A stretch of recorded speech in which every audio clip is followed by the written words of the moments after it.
Allons-y.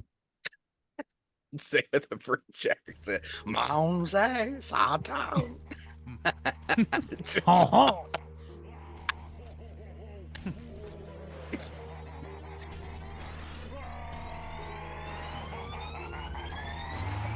Yeah, we straight chillin', serial killing, pre-cold villains on the mic, got you reeling. 5-star rated from the floor to the ceiling. If you catch a 1-star, no time for feelings. Got a demon DJ on the ones and twos, by the name Beelzebub, so don't get confused. So grab a seat by the fire, roast them all over two, and prepare to hear the legend of the straight chillin' crew. What up, nerds, and welcome to another KG episode of Straight Chilling, the weekly horror movie review show where you chill and we kill, slice, dice, and chop up yet another horror movie. My name is Bob. I'll be your host for the evening. This is episode 485, recorded Monday, July 15th, 2024. Tonight we're talking about a new release, Longlegs. Before we get into it, let me introduce everyone else on the show. First up, calling in from Washington, D.C., we got your boy, Randeezy. Hail Satan!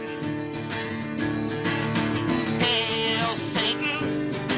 Tonight, Hey, what's up, buddy? Good to hear from you. Good to see you. You excited to do a little hailing tonight? Hail, Satan. That's a tasty little jam right there. Satan, it is tasty. It's extraordinarily tasty. We That's a played little that. song called the best ever death metal band out of Denton from Yeah. the Mountain Goats. It's a great song. We have full permission to use their full catalog on the show, by the way. So we'll keep doing I that. don't think JD will have any problem with it, and God bless him. Well, hail JD. Well, Satan bless him. I don't know. What are we doing here? Satan curse him. Last but not least, calling in from Seoul, South Korea, we got your boy Soju. What's up, man? Oh, what up? It's your brother in Christ, Pastor Staines. Manse Satan, boys. Oh, Just like is that Mama used French to you're say. speaking? Oh, yeah, French. Oui, oui. Je suis Manse la Julie. Satan. Maze Satan. Ho ho! Oh, Consomnedor. That's not even French sounding. Onion, I'll say. Oh, Uh, a little bit of hillbilly in there. oh, y'all all say yo. Oh, fuck. That was like a dash of Baltimore in there, We got- Randy. Was it's a I lot- I'm picking going up? on- I'm Yeah. going- it's a lot of things If happening. I shoot wide. That is always the case with accent. dirty. Damn. I got a wide spray, is what I'm saying. God. Well, I don't think anyone was saying It that. I'm not covers sure. What everything. Oh my God. Oh, It's my everywhere. Christianity. Hail Satan. Boys, I'm looking forward to this conversation. Before we talk about Longlegs, though, we got quite a bit of housekeeping to get through. So let's do it. All right. Our August poll is still posted over on our Patreon website. If you guys support us at the $5 level or above, if you get the chance to vote on a movie we're talking about this August. Theme for August is Guillermo del Toro. We got 3 of his films up there for you to vote on. They are The Devil's Backbone, Pan's Labyrinth, and Crimson Peak. Whoa, Bob. How's Yeah. numbers looking in the middle of July?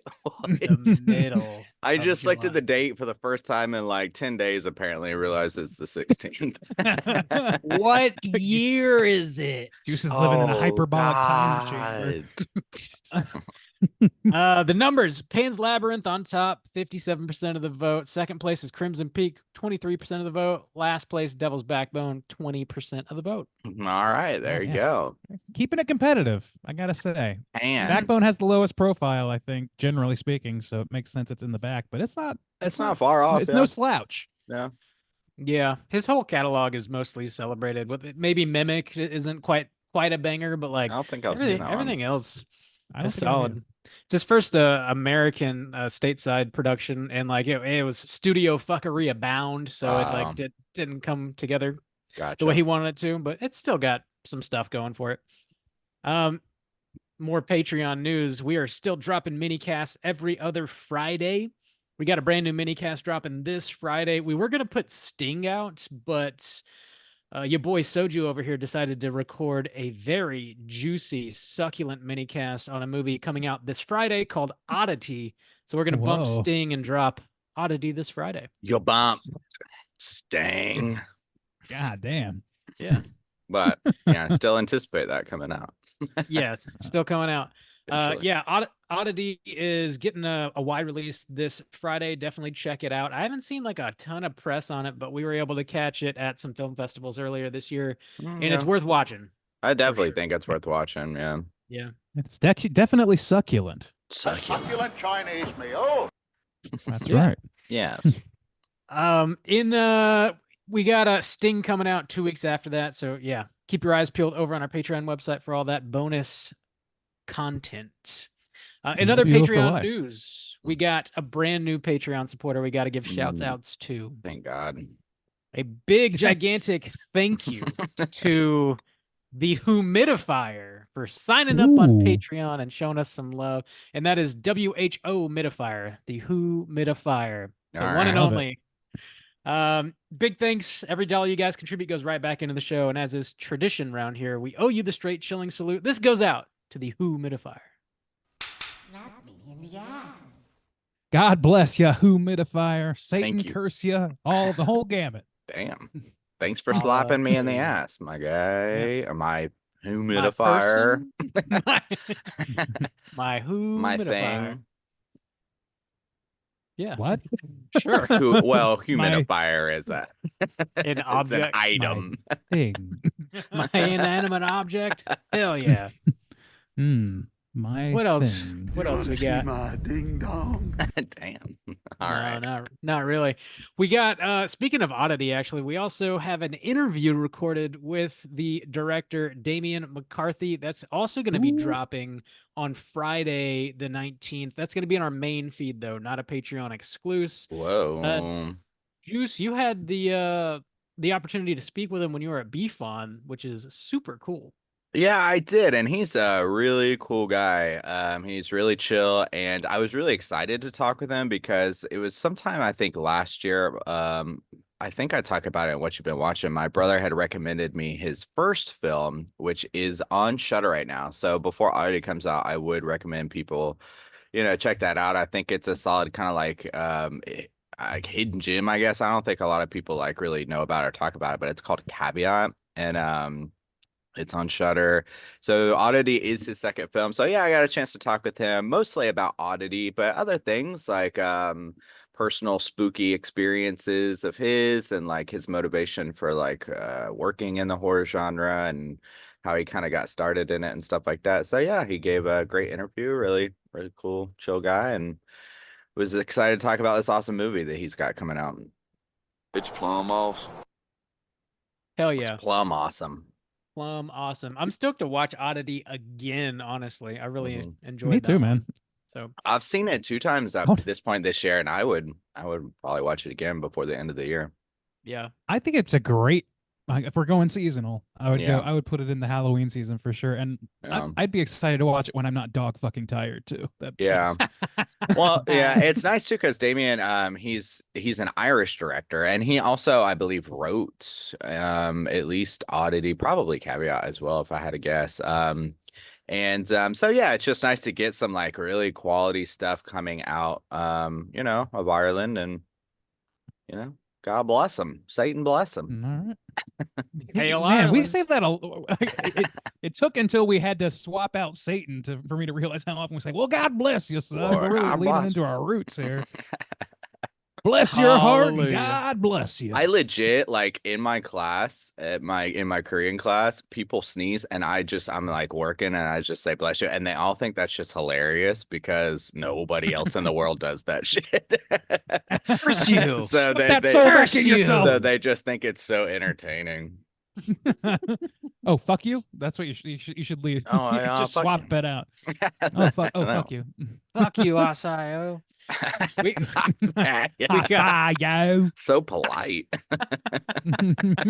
We speaking of festival season, we did just drop a new article on our website. Fantasia is happening this week. It's starting this week, and we've got 5 movies picked out on that article that we kind of wanted to highlight. We're excited to watch, and there's a ton of stuff that they're going to be Wow. showing at Fantasia. Yeah. we've got a link to their website on our website at the bottom of that article if you want to just comb through and see what they're showing. It's a ton of bangers. So I'm excited to see intimidating. some shit. Oh, Yeah. time for Shelby Oaks, boys. Finally. Shelby. Whoa, We're gonna get finally. We got to review. We Stuckmanized. got to review Shelby Oaks, boys. We gotta got to. rip it apart. We got to put it on this. We got to put it on the schedule. Do we know when is this its premiere? I think it is. Oh my God. Oh my God. Oh my Get your God. pitchforks, boys. There's some good stuff on here. All right, good. I'm We're excited. also, Yeah, no. if this I'm is like excited the, to see this man. the first episode you've ever listened to, we're just fucking around, by the way. Yeah, yeah. So that's up on our website for you to check out if you would like. We also Joe Bob is coming back on this Friday, and he recently made a post about these last 3 episodes. They're like his favorite that he's done in a while. He's super jazzed for him. Don't know what the movies are, but I'm gonna be doing a watch party this Friday the 19th. So this Friday is fucking jam-packed. We got so much stuff happening and coming out this Friday. Check it all out. Come hang out with us for the Joe Bob watch party. I'll be dropping links just before showtime on all of our socials. And That's it's intense. Last thing I got here is I'm going to be chilling with Caitlin over on Plug It Up. Shit. We're gonna be talking about. Jealous. Humble brag over there. I Mhm. know. I am cool. We're gonna be talking about a movie called After Midnight. Oh, and, Bob, that's your jam. Mm. Yeah, I'm really stoked to talk to Caitlin about it. We found out we both were fans of that movie. I think the last time we were all on Plug It Up together, I think it came up if I remember correctly. Anyway, That yeah, sounds right. Right. looking forward to talking about that, and that should be dropping next Tuesday, the 23rd, Cool. over on Plug It Up. Check it out. Oh. That's all I got. Do you guys have anything you want to plug? I think that's all my housekeeping. Yeah, man. Shit's plugged up. Bob, you good? Squeaky clean. All right. This house is clean. All right, we are going to get into the main event. We're talking about Longlegs, and we're kicking it off with the back of the box. What's on the back of the box?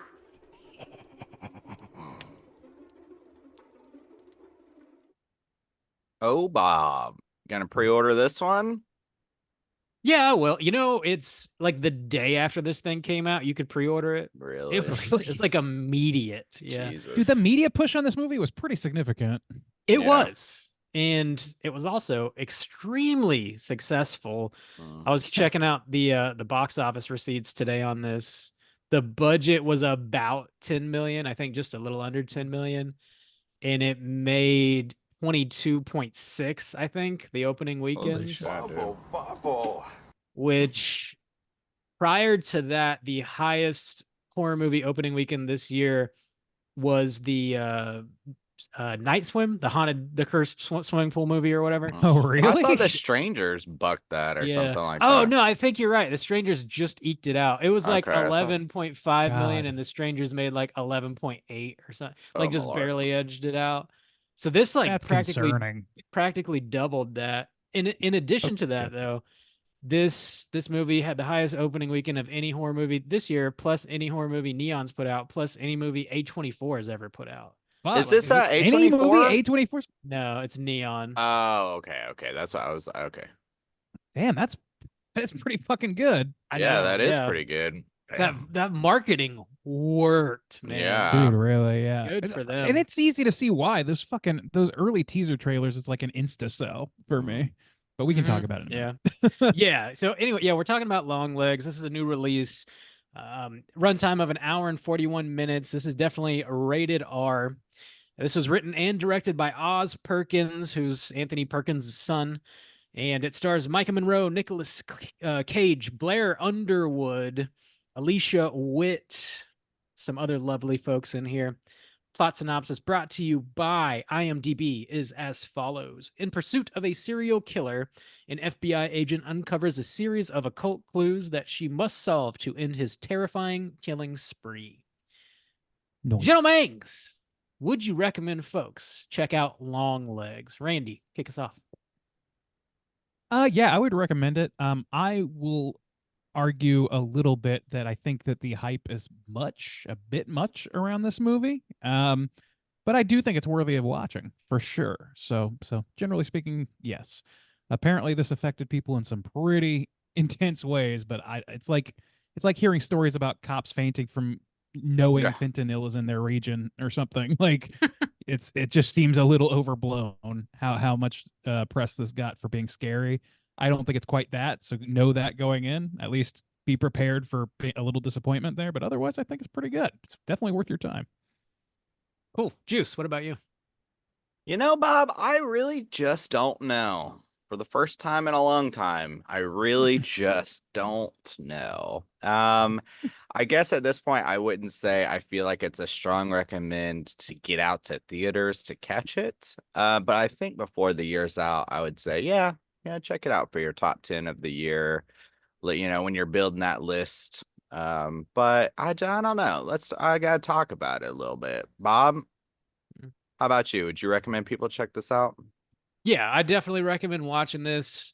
To Randy's point, yeah, it was definitely overhyped, which, I think is something that if you listen to our show and watch a lot of horror movies, you're probably kind of used to. Like, we mention somewhat frequently whenever these movies get released at festivals, it's like people were shitting blood in the theater and puking on their grannies' faces and passing out, and like none of that shit happens.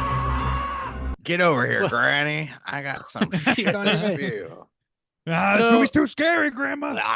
The hype train definitely ran away on this one, but I still think it's a pretty decent movie. It's not giving me precisely what I wanted out of it, Mm. but I still think it's decent. And worth checking out in the theater. I would say in the theater. The cinematography, one of the best things about this movie. Just watching it on a Yeah. big screen was pretty Yeah. cool. So Yeah. yeah, that sounds like two recommends and one IDK. So take that and do whatever you want to with it. And we are going to be spoiling this movie. Probably, if you haven't seen it, give us a pause. Come back when you have seen it. But here comes your Yeah. warning.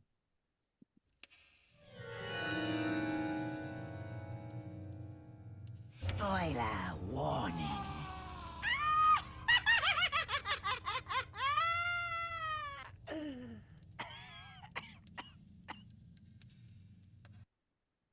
All right, Bob, you got this plot synopsis? I do.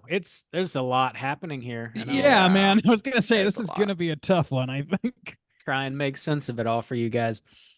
So this movie is very preoccupied with music, and we'll get into that. But it starts off with some lyrics on the screen from a band called T-Rex. The song "Get It On" from 1971. It says, "Well, you're slim and you're weak. You've got the teeth of the Hydra upon you. You're dirty, sweet, and you're my girl." That's how we start. And then the movie actually gets rolling. So here we go with the plot. Ew. Movie opens up 1970s Oregon, where a little girl with a Polaroid camera is approached by a mysterious man who mentions it's almost her birthday. We jump forward to 1995. The little girl, Lee Harper, has now grown up and is an FBI agent. She exhibits a high level of intuition when she points out a killer's home based on just a gut feeling. She is correct, but her partner gets shot and killed. The FBI administer several tests and confirm she's at least somewhat clairvoyant. She's then assigned to a decades-long case involving several murder-suicides, where the father kills his family and then himself. At each crime scene, there's a note found that's written in code and signed by Longlegs. It's assumed Longlegs forces these men to kill their families, but there's never any evidence of him being at the crime scenes other than the notes he leaves. Lee quickly connects the murders by deducing each family had a 9-year-old girl that was born on the 14th and murdered within 6 days before or after their birthday. When the dates are written out, they form an occult symbol of an upside-down triangle. But one date is missing. Lee then sees a strange figure enter her home and leave a birthday card for her. With clues on the card, she's able to break Longlegs' cipher. Then, following a clue, her and her partner uncover a doll in a barn at one of the former crime scenes. There's a metallic ball in its head that causes Harker to see violent images when they interact with it. And the forensic specialist examining the doll also admits he thought he heard his ex-wife's voice coming from it. Harker theorizes each family received a similar doll and that Longlegs is somehow imbuing an evil essence into these orbs. Harker goes to interview the sole Longlegs survivor at a mental institution and finds out Longlegs visited her the day prior. She was catatonic until he arrived. She tells Harker she's willing to do anything he tells her to, even kill herself. While visiting her mother, Harker finds a stack of Polaroids in a room, and among them is a picture of Longlegs himself. He's a strange, pale faced man who visited her on her birthday back in the 70s. She gives the photo to the FBI. They're able to locate and arrest Longlegs. He asks to speak to Harker in the interrogation room and says he serves the man downstairs. He also says she should question her mother about her involvement with all this, and then says, "Hail, Satan," before bashing his face on the table and killing himself. It was a Harker marriage to the beast. Harker and Agent Browning go to question her mother. Harker's mother kills Browning with a shotgun. Harker tells her mother Longlegs is dead, and her mother then shoots a doll resembling Harker in the head, shattering the metal ball inside. We see black smoke come out of it, and Harker falls unconscious. We then get a flashback here. It reveals that in the 70s, Longlegs subdued Harker's mother and gave her a choice. She could either be his accomplice or let her daughter die as part of his ongoing rituals. She complies, causing Harker to be the missing birthday in the pattern. Longlegs has been living in the Harker basement and building dolls and imbuing them with satanic magic of sorts. Harker's mom would dress up like a nun and deliver the dolls to kids on their birthday, saying they won the doll from a church. The presence of the doll would control the dads and force them to kill families, precisely how Longlegs wanted. Harker's doll has been, I guess, sort of controlling her in a way since childhood. And Harker then wakes up in the basement, present day, and she answers the phone. Someone says she's late for Ruby's birthday. Agent Carter, her partner, has a daughter named Ruby. She's turning 9. Harker realizes her death would then complete the triangle. She goes to the house and finds her mother has already delivered the doll, and Carter's acting strange. He murders his wife in the kitchen, but before he can kill his daughter, Harker shoots him, and Harker's mother herself says, "Hail, Satan," pulls out a giant knife and tries to kill Ruby. Harker then shoots her in the head and kills her as well. She then tries to shoot the doll, but her gun jams. She tells Ruby it's time to go, as we hear Longlegs singing "Happy Birthday." We then flash back to the interrogation room and see Longlegs say, "Hail, Satan," one final time as he blows a little kiss at the screen, at the audience, I guess. And then the credits roll backwards. There you go. Well, That's Longlegs. Yeah, I guess so. Yeah, the backwards thing. I mean, yes, but I think I think a lot of movies do it. Oh, yeah, bottom to it's top to bottom. It swaps. it's a choice. Anyway, this movie is also a choice in its entirety. This there's a lot going on that we can unpack here. Let's start with Cage, I guess. Playing Longlegs. How did you guys feel about Nicolas Cage in this? Sorry, a little drive by there. I mostly Mhm. go ahead. No, you can start. Well, I would say I mostly it didn't vibe with me, and I thought it was a different feeling performance than what else like was going on through most of the movie. There were hints of where I kind of was very intrigued, but then there are also times where I literally was laughing out loud just because I thought it was so silly. But mostly I think where it started to kind of shine, there was one scene where I thought it kind of worked the best, and then another scene where it's kind of worked a little bit. The one scene was when he's like driving in the car when he's driving away from that store. Yeah. And that girl says like, "Dad, the weird guy's back again," or he's driving away from it and he kind of does a side freak. It's like shot from the side. And then when he's detained and he's talking to the detective, and sometimes his voice like gets deep, it like goes down. I thought that was effective, and maybe there should have been more of that going on. But then also there were still moments. It says something when he's talking about like the mop or something. I was just like I was just like cracking up. I just thought it was so ridiculous, like ridiculously, like not in necessarily not in a I don't in a weird way, not in a bad way where I was just like laughing at him, but also too not necessarily in a good way for what this movie was. I was like, I shouldn't be laughing right Yeah, now. it's not trying to make you laugh. Yeah, yeah. It It is a straddles a goofy line. performance. Yeah, it's I could see someone laughing. I like the aesthetics, the like prosthetics that they put on his face, and they make him like really pale, and all of his clothing is like pretty white too. And he has some sort of like fixation on like these houses when he approaches them, they're very white. Like we see at the beginning of the movie in the 70s, the house is like covered in snow. So I don't know what sort of obsession he has with the color white, but I like how he looked. I largely liked his performance, but it is like riding that line and at the very end, man, when that last Hail Satan like winky kissy, I was like, man, that is a confusing way to end this movie. That's pretty straight ahead horror, or at least is trying to be. I can't really wrap my head around that choice, but up until then, I was pretty much on board with Nick Cage here. I thought he did a pretty good job.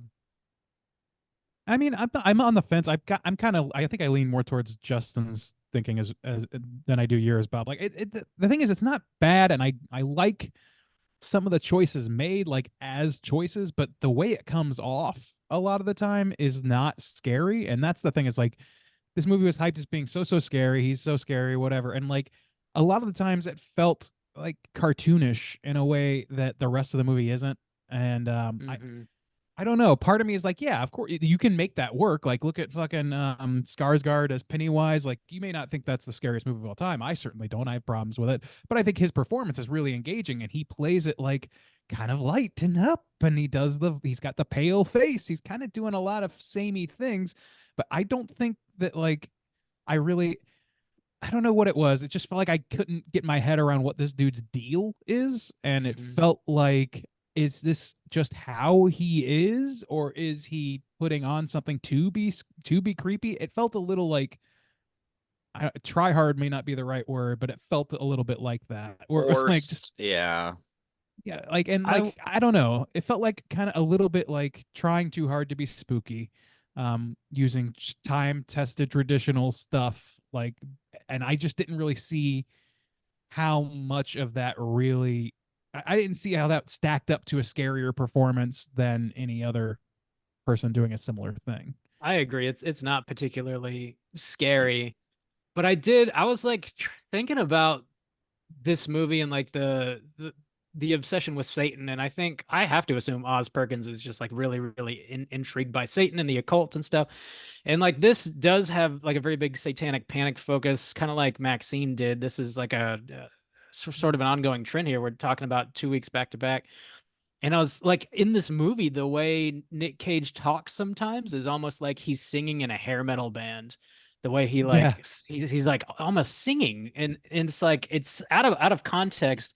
It sounds so fucking weird, but I was like, man, maybe his character was supposed to like be in like the hair metal scene in the 80s, maybe like sang in a band or something. I 'Cause think that so. was rolled into the Satanic Panic and the Filthy 15 or whatever, where D. Snyder and that again like was in the opening montage of Mhm. Maxine. So I was like, maybe that's the case. And then today, like right before we started recording, I found out at the opening showing of this in LA, they gave out 7-inch red vinyls to everybody that was there. And there's a song Nice. on there by a band that like I guess the character had at some point, and it's all like written in his cipher, so you have to decode it. And it's the song is called Hiss, and apparently like on the recording Nick Cage is actually singing as the character. And I tried so hard to find it on the internet to listen to it, and you can't. I couldn't find it anyways, and people are selling the vinyl for like $1 million on eBay, which is kind of frustrating. It'll be out but eventually.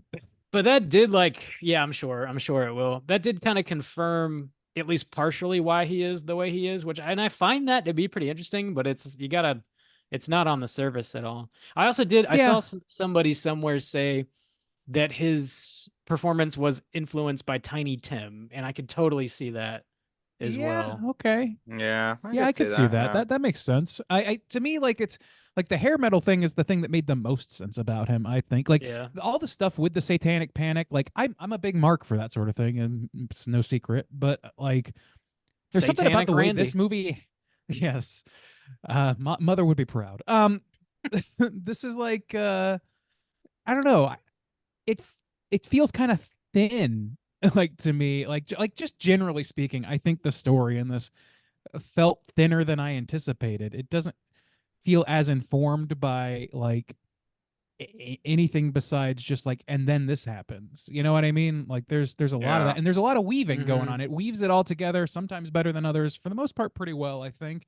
Like a lot of different elements in this fucking movie, a lot of them, and they Yeah. mostly work, they mostly coalesce. But I just the like I think it really survives on what it looks like, what it feels like in the moment, and I think that's okay. But it's just I was expecting, this movie is being compared to like Hereditary and stuff, and those are movies that are like rich with meaning. You know what I mean? Like so, A lot of I occult just stuff, so I see that. But yeah, Hereditary feels more focused, like way more tight than this does. I Yeah, agree. Yeah. I think that's yeah, I think that's part of my problem with it too, is because I feel kind of frustrated by it because I thought the setup of this film was really good. When Nick Cage is not in this movie, I think it's better for me. And I think part of my struggle is that it feels like the Nick Cage aspect is more about Nick Cage than it is this film, if Mm-hmm. that makes sense. No, I So, kind of see that too. You can yeah, see more Nick Cage than I see Longlegs. Like I yeah, have trouble yeah, referring to him as Longlegs. It just doesn't I do. I yeah. did happen. wonder, like, if they had like a no name play the same character, it probably would be more terrifying because Well, yeah, you do just kind of see Nick Cage doing a thing, and it's yeah. interesting. But Or also too, I wonder if it would be downplayed more because there were times where I was like, this mm, character I feel like shouldn't be getting so much central screen time because the setup of this was pretty cool and I like a lot of what they were doing. I love the kind of shots that had a lot of like kind of weird angles and showed just a lot of space, and you have these yeah, deep backgrounds. So you have like the character and the character is like over here, like it's back, Mm-hmm. and then there's this doorway in the back, and so it like goes deeper, and there's like some shit maybe happening back there. A And lot then of you also wide. have this liminal kind of like space, like but it's like a corner, and I don't there were a lot of cool shots like that. So I love the hmm cinematography setting this stuff up, but also too there was a lot of good influences that I could see, or maybe a little too much, but you got some Silence of the Lambs going on, a lot of 90s stuff. I got some Seven kind of vibes in there, especially with the color palette that they were using, that yellow, like kind of look gave me Seven vibes. And I don't so like I was and the mystery I felt like was really good at the beginning, and now at the end that I know everything's unfolded, I don't feel like that felt like it didn't feel satisfying to me. So Yeah. the whole I when they're setting this up about there are all these connected murders and there's this code. So you got a little kind of like Zodiac in there maybe. And Mm-hmm. then, but we can't find any trace of anybody else being in the thing. And then to come out that it's like, oh, it's this dude, but he makes dolls, but the dolls have It's a something in their lot of trap to head. lay.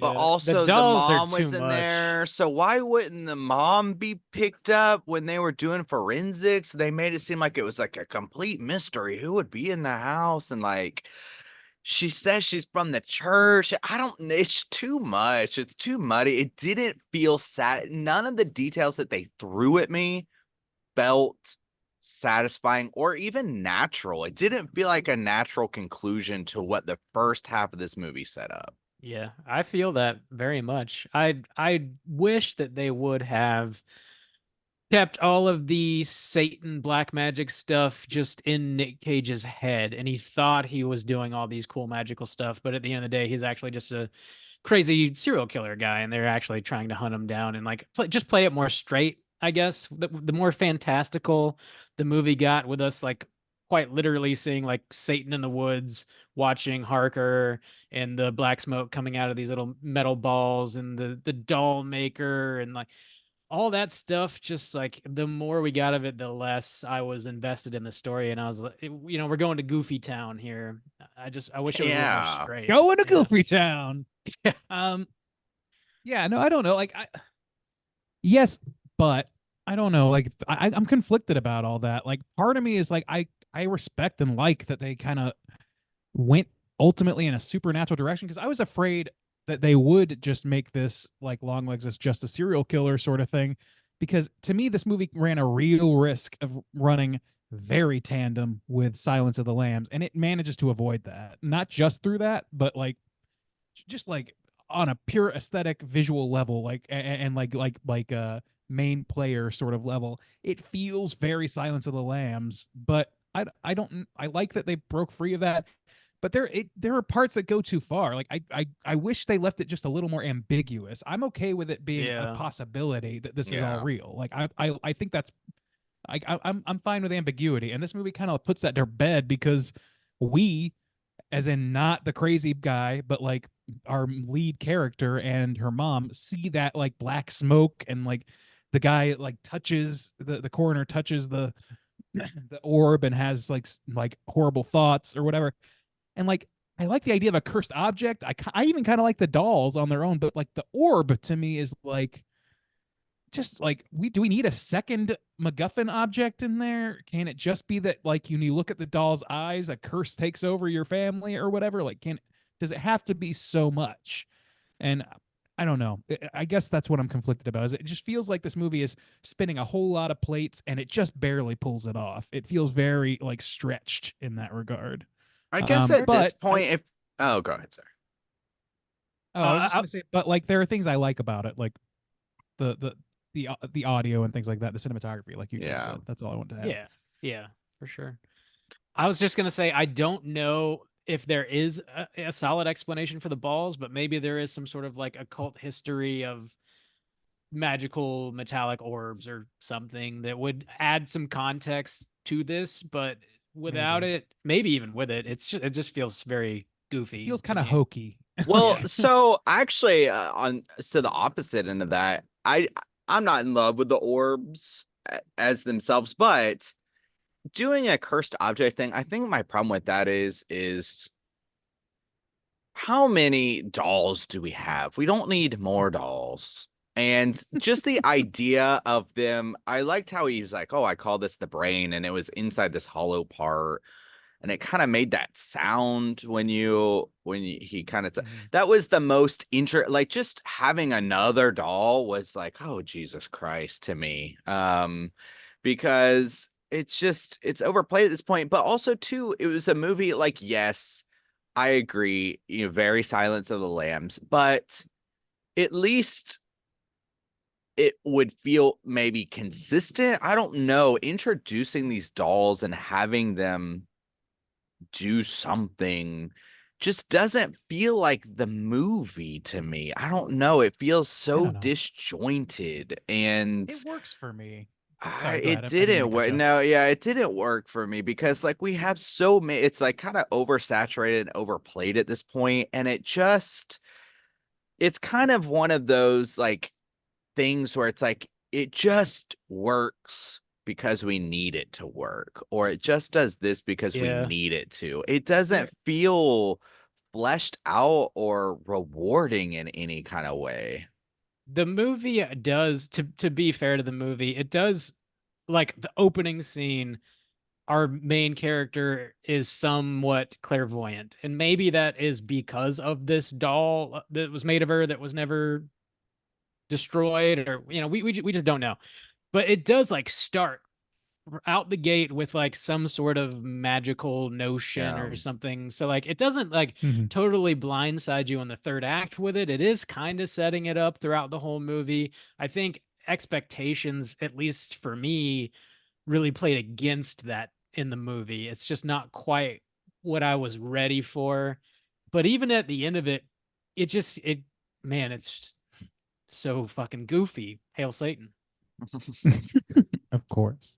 I don't know. Yeah. Like to me, it's like I kind of I like. Well, just to go back to the doll for a second. Like I like the doll, and I'll tell you why. There are a lot of a fuck ton of dolls in horror movies. Not most of them are not done that well, and so I think just generally this exists in a movie that treats it properly and gives it a creepy air. But more than that, I think like as a functional object, to give a small child a gift on their birthday that convinces their parents to murder the family, like that's pretty fucking evil. I think that like adds a layer of evil that works for me and makes them sort of creepy in a way that like Chucky's not to me. You know what I mean? Like Chucky is his own thing, and then like Annabelle's her own thing, and Puppet Master's their own thing. This feels like it exists in a tradition of that to some extent, but it feels very distinctive to me from those because it just it's not that it's there to it's a doll because that's what you give a little girl on her birthday, and when you give this particular doll to the little girl on her birthday, it causes their whole family to annihilate each other. I think that's pretty fucked. And like the fact that it's being given by her mom or whatever is all okay to me. It just like that to me, like it just was overly telegraphed, the mom thing. But yeah, the doll like as a device, as a cursed object, I don't have a big problem with it because I think that it functions well within the story of like corrupting innocence and corrupting all that. Like that all makes sense to me. And as far as like her clairvoyance and stuff, yeah, they introduced that early, and I wasn't sure what to make of that. I was like, is this gonna be supernatural or not? And I wish that I still had that question at the end instead of having a solid answer. Yeah, Because at the end of the movie, I think yeah. you're right. Like it is that what exists in those things is a part of the demon, part of Satan, if you will. I don't like they call it Satan, so I think it's just like Satan proper instead of like I a think demon so. as Yeah. is done in like you know the Mr. Conjuring or Satan. whatever. Mr. Satan from Dragon Ball Z. No, he like I don't know, like Satan. so like it has like she has like a back channel through, and so that's probably why she can sense that similarity in this house, and that's what leads her there. Like so everything kind of gets explained, and the Mhm. explanation is like fine, but it I, doesn't ultimately add anything to the spookiness. It might detract. Get it I like tracks. how there's a sort of Michelle remembers kind of aspect to the character of Lee Harker here, bringing in more of like the 80s satanic panic stuff, which has been like, very, very much explored in Late Night with the Devil, and also that Satan Wants You doc that just came out a few months back. And it's interesting that this is like such a consistent through line in like these recent releases here. But Harker has this like traumatizing thing happen to her that is based in the occult when she's a kid, and she just literally can't remember it for the rest of her life, just like the Michelle Remembers novel, what have you believe. And but as soon as like the doll is destroyed, all those memories come rushing back. So there's like a physical thing that is blocking her from being able to recall those. And I like how the doll operates in that way, that it sort of like plays around with that whole like bullshit occult nonsense that happened back in the 80s. But I still just would prefer to I think not have the dolls in this movie at all. Well, I just don't think that like I just don't think that like the satanic panic stuff in general. Parts of it are done like I really like that Nick Cage is a Mm. metal fan. I really like that there's a like cursed object and all that stuff. Like and what you just said about I don't know. Like I think there's good aspects to it, but I ultimately don't think it says anything about that, and that's what's missing for me. I Is think it that just doesn't says like, you remember that satanic what panic stuff? Like, what if they were onto something? Yeah. which honestly like I don't know why that bothers me because I'm a big fan of like The Witch, and I don't know that that says much more about witches than this does about Yeah. satanic panic. And But actually, this I'm feels like okay with I don't that. know. I'm kind of Mhm. okay with making it a reality, but I just don't think it's done well. Like, I don't know. The code feels more based in that. I remember even watching that documentary about the guy who talks to the dog, or who talks to the dog, Son of Sam or whatever. And then they were Mhm. like trying to trade, and they were like, oh, when we go to this sewer over here, there's all these markings and shit like that. Like, that's okay to me. Dolls doesn't scream Satan to me. So like I guess I don't know. It doesn't. That's what I'm saying is I'm okay with it. And even them making it this like hair metal thing, like that's if anything, they should have like made a record that spins backwards or that has That'd be some, cool. Yeah. they deliver some record or they're playing it in the background or That's the something like thing, that. That maybe. should have been more. Dolls do not make me in any way think of Satan. I think it can work, but I do think I see your point because like to me it's kind of does this thing where it's like The Witch chose hyper fidelity to the source Yeah. of the inspiration, which is witch lore that existed back in the time that it was depicting, and that's what made it all function really, really nicely. This it does not have that level of fidelity to the Satanic Panic stuff. It just Mm. it sort of like works around a few things, does a few things differently, and I think that works really well if you've got a specific reason for doing that. But I don't feel like it necessarily does. I think it's just a way of making it harder to guess what's going to come next, which it doesn't totally succeed at. Because I don't know about you guys, but I like mom was suspicious from the fucking jump. I don't know, like Well, Yeah, for it sure. also I doesn't agree. really make a lick of sense because I like her performance. That's the thing with this movie. I'm so yeah, frustrated the with it. performances are good. When she goes to visit her mom and they have their dialogue and they're talking about the prayers and stuff like that, fantastic. I was even getting like little vibes of Saint Maud and stuff going on in there, but just a great sequence. The acting in this, and even like her boss, I don't know. All the act again, the first half of this movie, I think is fantastic. And Mm. I really, until Nick Cage comes in, do I really start to kind of question the quality of this movie. And yeah, the thing is like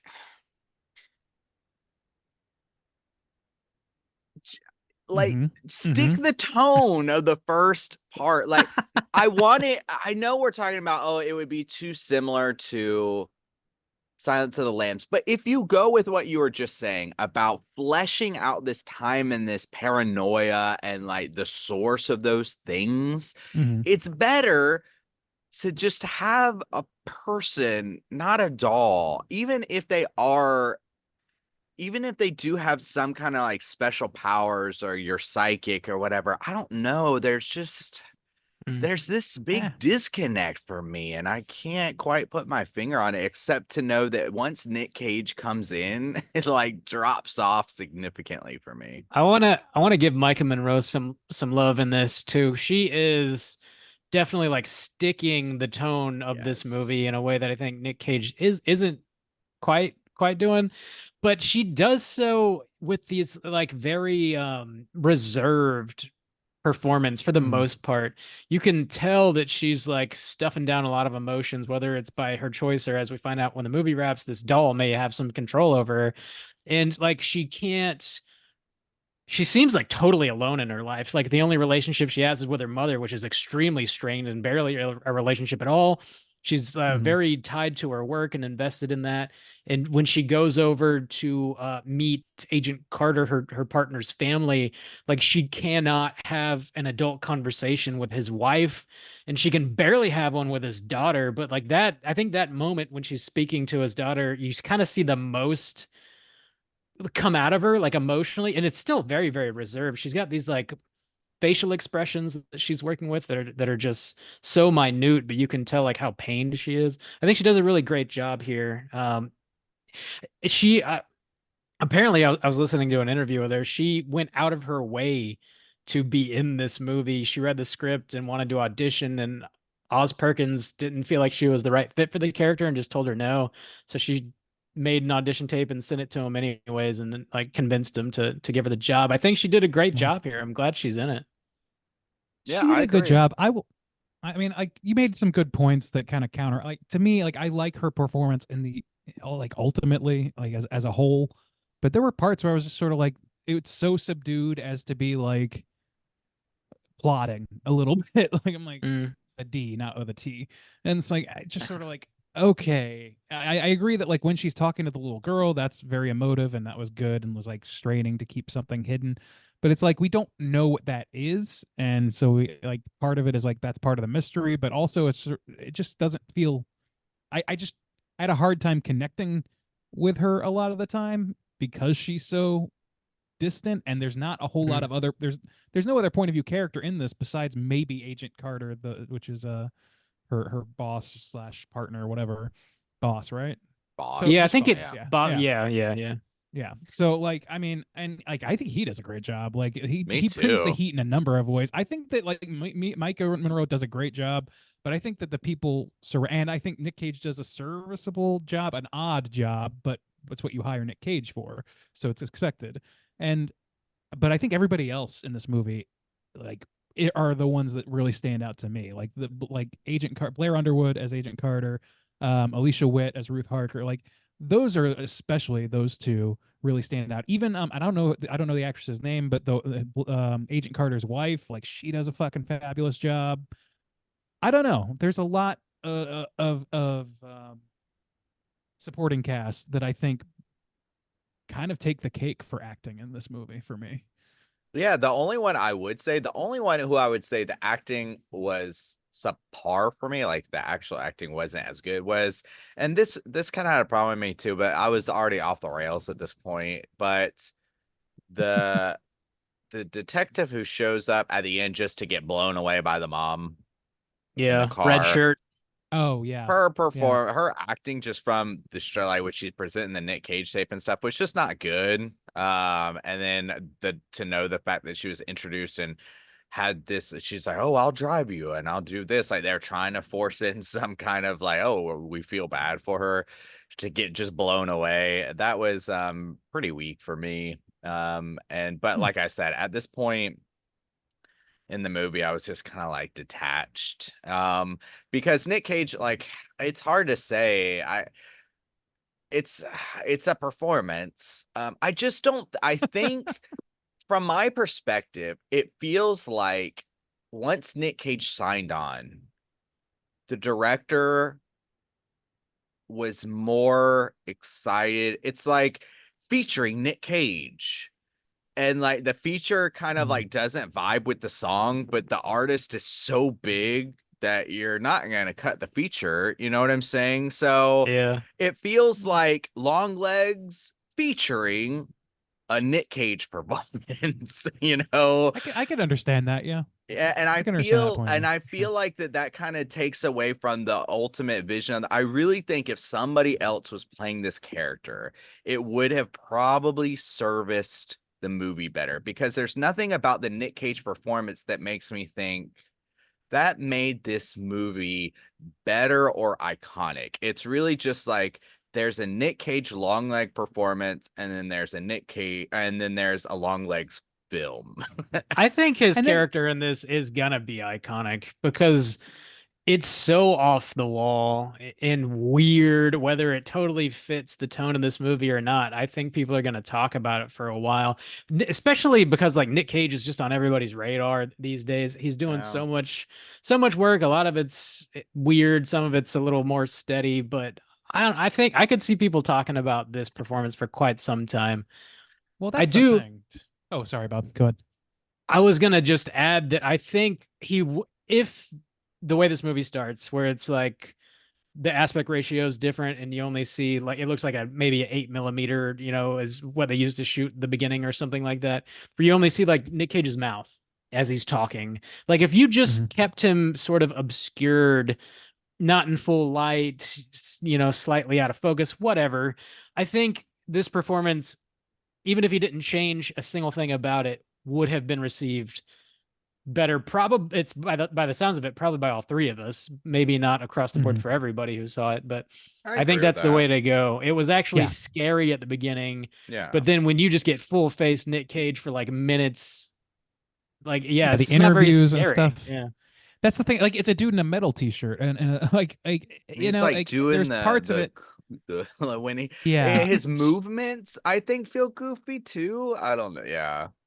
it's like I don't know. I do agree with that. I think that we see too much of Bruce the Shark in this a little bit, and I also think Mm. that like I don't know. I think that like the way that it's portrayed is so. I think he will be somewhat iconic, not the most iconic, but it just feels like it just doesn't feel like he's reaching the pinnacle of like he's not a Hannibal Lecter. He's not even quite a Buffalo Bill, in my opinion.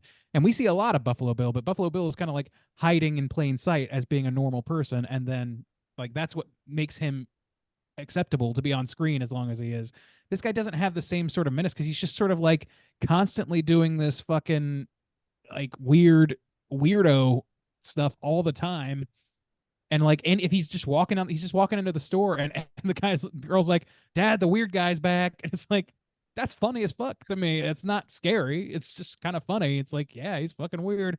I don't know. I don't even know where I'm kind of rambling, but it just there's something about it that seems like if they pared it back, if they pulled it back, not Mhm. necessarily in the performance, but in the way it's shot and the amount of it, it could work better. But I guess they couldn't Yeah. really do that because they needed to focus on somebody, and they couldn't reveal that it was mom until later in the movie. So like, and the last thing this movie needed was another element. So I guess it's kind of tough to say what they could do instead. I don't know what the minute count is, and I don't mean to, harp on Signs of the Lambs. This is not that, but Lecter's on screen for something like 8 minutes, 5 minutes, something like that. And I don't know how long Nick Cage was on screen here, but it feels like a lot longer than that. Mhm. Maybe to the movie's detriment. I didn't like hate what he did. Like I'm fine with it. Me neither. I got a but- kick out of it, so I don't mean to rail on it too hard. But I do think we see a bit much of him. I think There that's a was, good call up. Every shot was his like mouth, like yeah, down. yeah. I don't know, something about seeing him just walking around in a store and doing his Yeah, little yeah. hand movements, and then him just like standing in the backyard. Like you said, you- at the beginning where he's standing in the backyard, but it's shot in a way where you just kind of see his torso and his mouth, or it does these close in shots, then it feels more intimidating. But when Mhm. a mom is just walking up to him and it's like, "Hey, what the fuck are you doing here?" And he's standing in the backyard and he's doing his little hand movements and is singing. I'm just like, I don't know, man. This doesn't feel scary to I feel me. like in my brain, I don't know, Juice, I don't think you saw this, but I could be wrong. Red Room, Bob, you remember that? Yeah, How they handled yeah, yeah, yeah. the guy on trial in Spooky that, and stuff. like, Yeah, yeah, I don't want to spoil that movie because it's yeah. still, I hopefully is going to get a good release soon. But um, the way they handle it as like the character in question, who is like we know to be probably pretty fucking evil. He never like looks at the camera. Like he never, looks in, he's just kind of like looking down. He's just kind of doing his thing. And then when you finally get him to connect his eyes with the camera, they hit you with this insane scream sound that's like fucking jarring as shit. And I feel like you do something like that where it's like you don't look directly at the sun right away and then just keep looking at it the whole time. You gotta like Yeah. you gotta find some way around it. Mhm. Look around the edges, and then when you finally get the full impact of it staring you directly in the face, that's when it really lands, and you like slam that fucking button, and you make sure that people remember that. Ring that bell, Randy.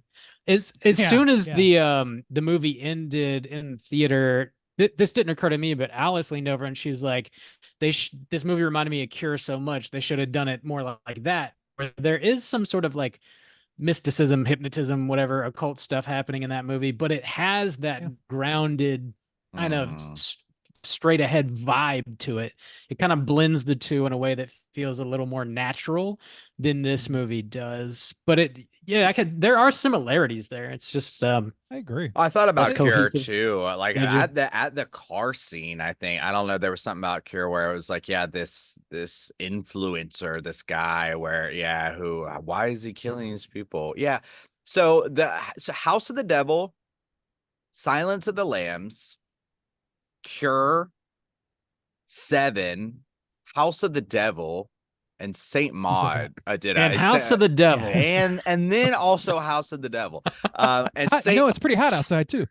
Saint Maud, and then Saint Maud. Those are I think the biggest influences, and maybe that was like part of the problem too. Is where you were saying, oh, it's too much, or like it could lean too much of Silence of the Lambs. At that point, I felt like I was saying too many influences, and that it was the kind of red flag of me being like, I feel like this lacks focus. Because even if it I was, do think it lacks focus. yeah, even if it was, if I came away from this movie saying like, that was like a near close remake of Silence of the Lambs, but with some Cure mysticism thrown in there, I feel like I'd be more okay with that because at least it would have some like Mhm. I don't know. I think there's just too much going on here, and I feel ultimately unsatisfied.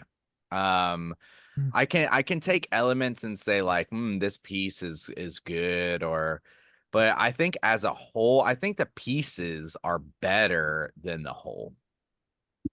Yeah, go I think check that's out fair. our review of Cure, episode 365-ish, somewhere in there. If you want something kind of similar to 422. this. 422. Thank you, Oh, Randy. Nice. there. On the ball. Yeah, check it out. Sorry, I didn't mean to cut you off there, Randy. No, no. Oh, Oh, no, sorry. yeah, No, I you're just want to cutting say, off. like, I don't want to I like, cut Randy I, off. It's fine. I don't feel entirely as negative as you. It sounded like you were, Juice, at the end of things, but like I do think that it lacks some focus. A few, like a couple too many elements, and a little bit too much looking directly at something that is supposed to be that's scarier if it's just hinted at or looked at sideways.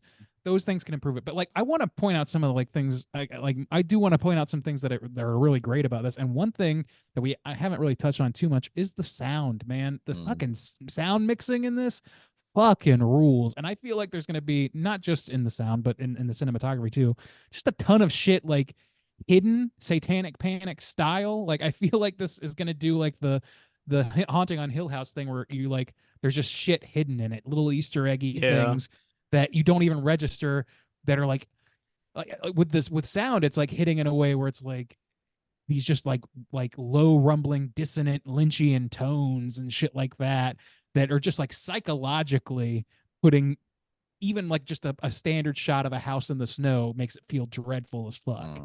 Like it does a great job at that stuff. Tone setting is fucking off the charts with this movie, and I Yeah. think that's what keeps it together for me is that feeling of Yeah. of just something. I feel like something's hiding in plain sight in every shot, in every sound, in every like I feel like there's a lot to dig into if you want to get into the weeds of the filmmaking here, and I really like that. That feels rich as fuck here. I Yeah. agree totally. I think Oz Perkins technically knocked this one out of the park. It looks gorgeous. It looks I really love good. all the flashbacks when the aspect ratio changes. I love that Yeah. touch. The way this movie opens is it's like flawless. I love the opening of this movie so much. Um the like you guys said, the wide shots, you just feel like you're being watched, like these beautiful shots. Even like the styling of the house that Harker lives in, it's like this weird cabin with this um octagonal shaped like lighting fixture as she walks in, and just like everything seems Pentagonal. pentagonal. Yeah. Ooh, I see. I I don't know see. if that's Yeah. true, but It almost feels like not quite going this far, but like a horror version of Wes Anderson. Like it's kind of in that direction, maybe. I don't know. It looks beautiful. It sounds great. I think you know, also the cipher is like a real cipher that they created and they used throughout. If you're watching the behind the scenes, I have the Fangoria where the cover is all about Longlegs, and like the cipher, you can decode it and like figure out what it says and stuff. So like they went as far to like create a real cipher, and it's on that the record that they were handing out at the premiere in LA. You got to like uncode it to figure out what the name of the song and the band and all this stuff. So like there's a lot of thought put into it that I do really appreciate and dig. Yeah, just even like the cut, like it matches the time. It was funny how they always had the presidents like in the background, so like Gratuitous Bill when it Clinton. is. Yeah, Yeah. Bill. There was another time Clinton when they and went Nixon. when they were even going back in time for the one girl, Mhm. and it had I think Bush on Nixon. it or something. It wasn't. It had somebody There else was a on there. Nixon at least, like Okay. one of the families that we saw. So that was funny. That's how they kind of established time. But yeah, just the kind of look of it. Also too, I didn't realize. Okay, so this is the same director who did the Black Coat's Daughter. That makes a lot of sense. Because it's got a similar kind of atmosphere. I think the atmosphere works here. But just the old style, the way he was able to capture the look of the old style really reminded me of something like House of the Devil. I don't think I mentioned that yet, but just House of the what now? Let me write this down. But no, yeah, I think it looks fantastic. There was this one shot that was really impressive to me again in the first half, and this is right where it kind of started to turn. When they go back and they're looking at that girl's house that she survived, where the room where they find the doll, the way that the light shines through the windows looks like these pair of long legs. Did you guys notice that?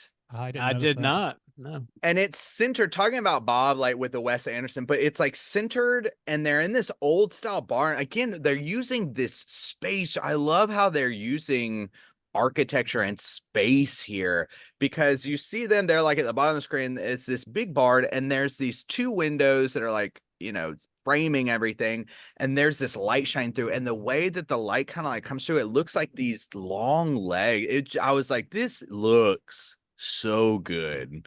And and I do think there are things hidden. Like every time they were having some off space, there's always, I think, something in the shadows, right? There's always something Seemed to be, yeah. creeping, yeah, or There coming was a out in the couple shadows. times, yeah. Yeah. So that's, yeah, I really liked, like you said, there's probably even more hidden things, and Mm. probably would be fun to rewatch, like knowing what the tone of this is and kind of looking for some of those things. I think so. But yeah, Yeah. I think it looks really good.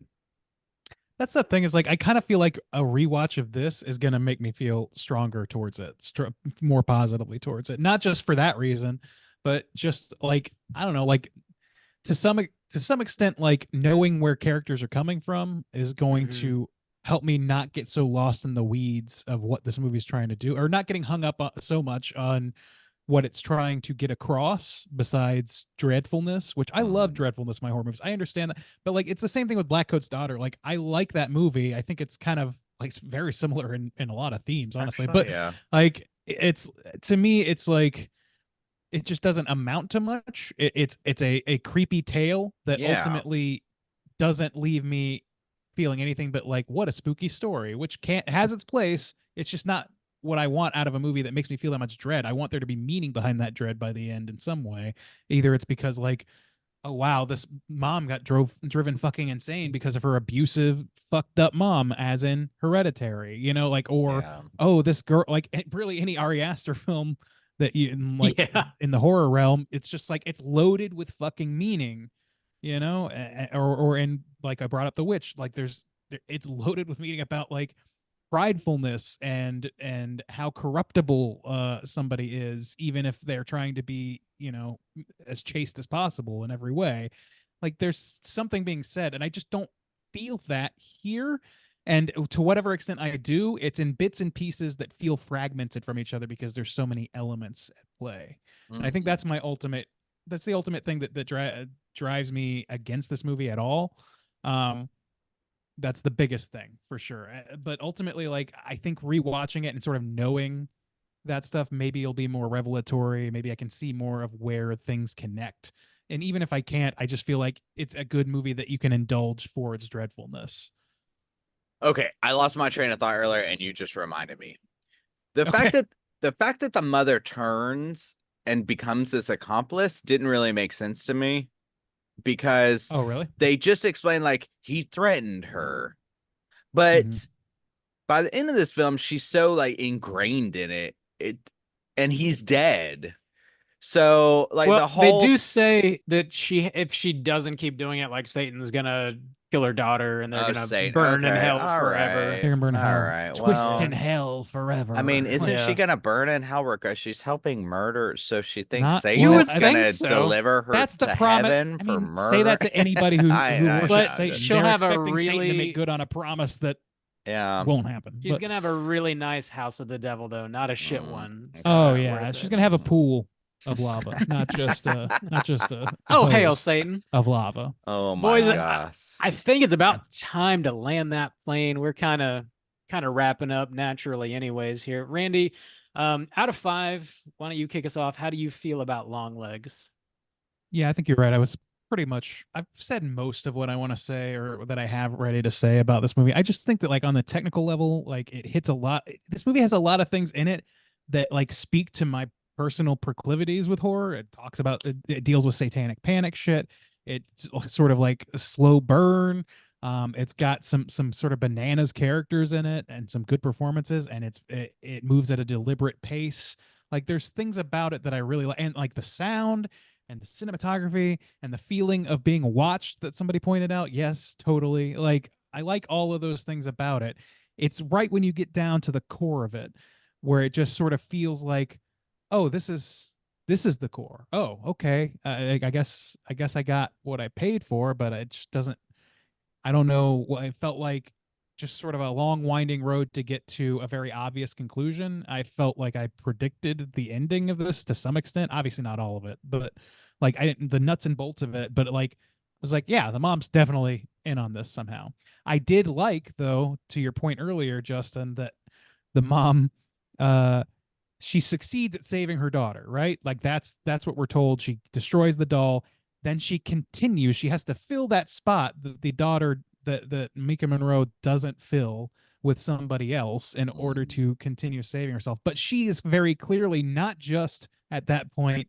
She's not just doing it out of duty. I don't think at that point. It seems pretty clear to me that what she's doing by that point is like this whole process, this whole thing that she's been doing for years and hiding for years has finally corrupted her truly. And she's just like leaning in. She's like, the only way to salvation for me is to appease this evil God that wants my fealty, and I'm gonna give it. And then over time, it just like chips away. It's like, yeah, this is who I am now. Like I hail Satan for sure. Like I like big time.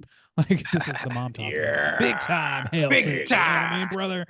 No, I don't know. Like I like that about it, but it just for everything I like, there's things that just feel incongruous with what I like in some small way. So I think that it's a little capped, but it has a lot of room to grow. This movie, like I said, I feel like subsequent watches is going to reveal things that I like, more things that I like, and I think that I've probably experienced the worst of this movie the first time around by just feeling a little bit befuddled by it and a little bit like certainly overhyped. And I tried not to. I knew that was going to be the case going in. There's no way this was not going to be overhyped based on the things people were saying.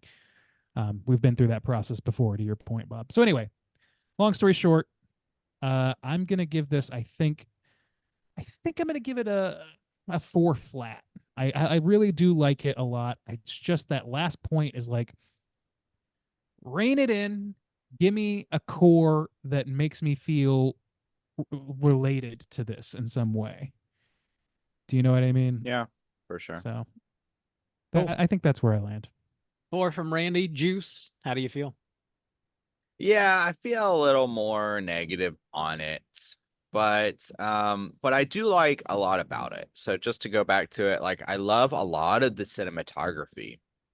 With really, I like Bob's suggestion of using that more to your advantage to not necessarily change Nick Cage performances, but to like make it fit with the rest of the film better. And I think that he's kind of capable of doing that because he does it at the beginning. Honestly, like the shots at the beginning, like kind of accomplish that. And I think they should have stuck with that. Maybe not throughout the whole thing, but longer. Maybe even like if you're gonna stick with that last shot of the film, maybe that should be the one time you actually see Nick Cage in full view, or he kisses at the camera or something. Like that's Or when okay, he slams his face. or maybe that, yeah. But even that close up would have been probably more brutal. Yeah, I like the sound design, like Randy mentioned. I like all the hidden kind of things in it. I definitely like the first half of this movie a lot more than the second half. So I feel like if the first half matched the second half more, then I'd probably be where Randy's at. But I do think that this will be good for a rewatch.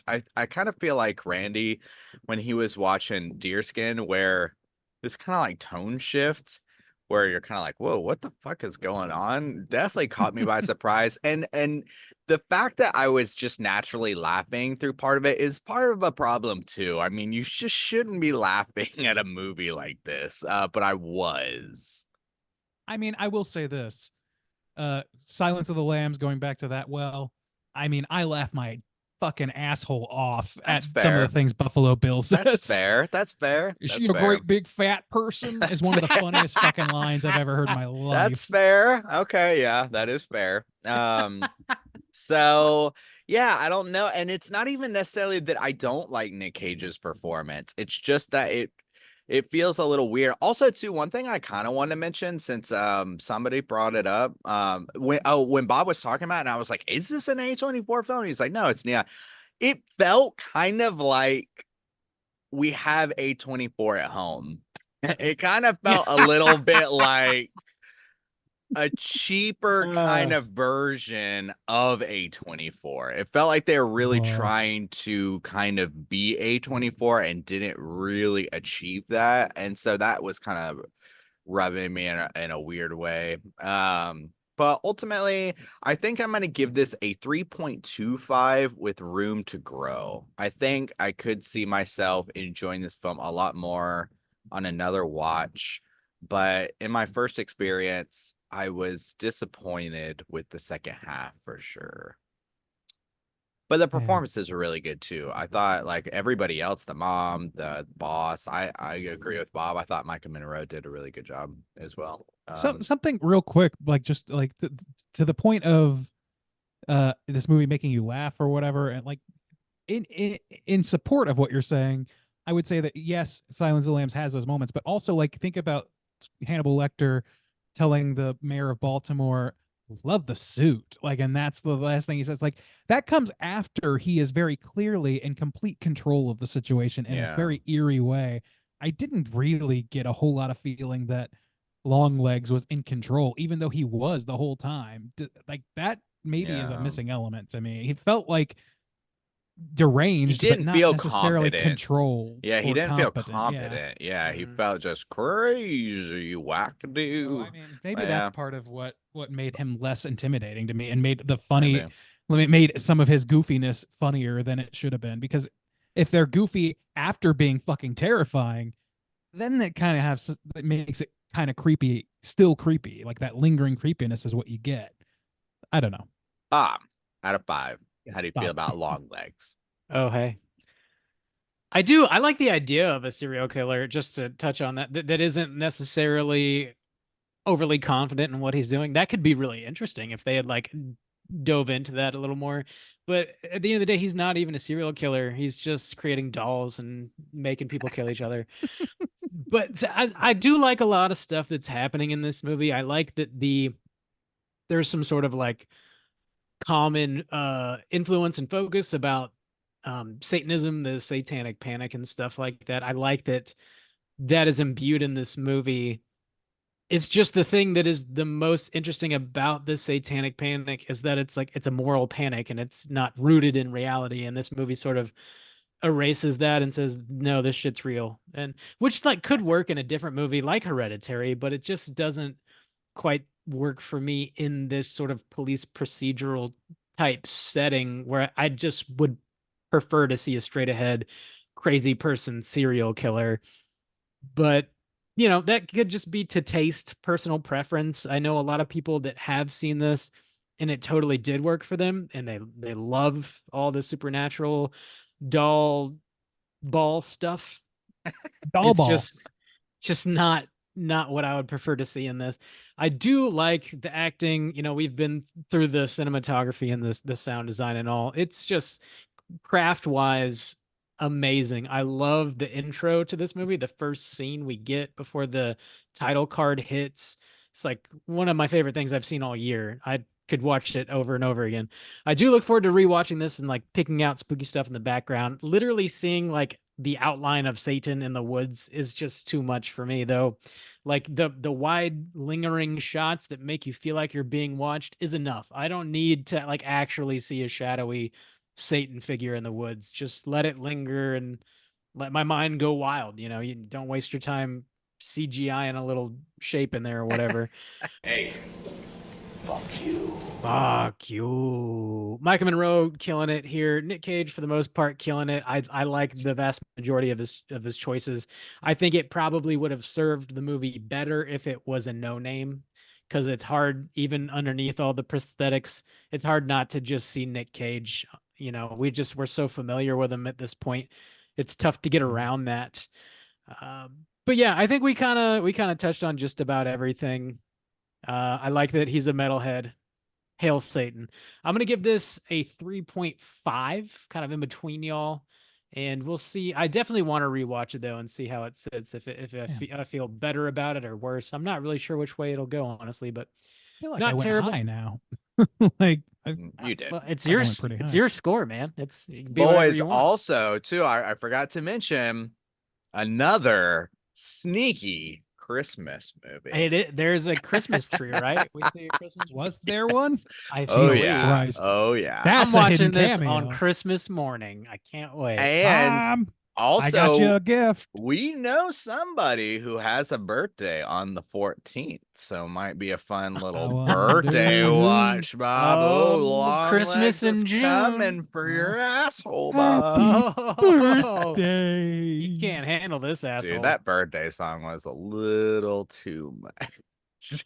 Yeah, the last shot of this extremely spooky movie, if it could be the end shot of a comedy, it's like, it's, Yeah. I don't know. I About don't that, know, but man. it doesn't. It's not scary enough for that last Yeah. shot.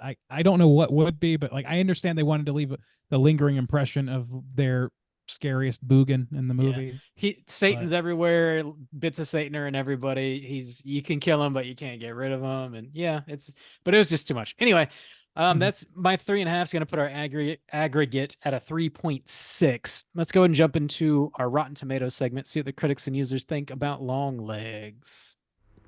Certified to death.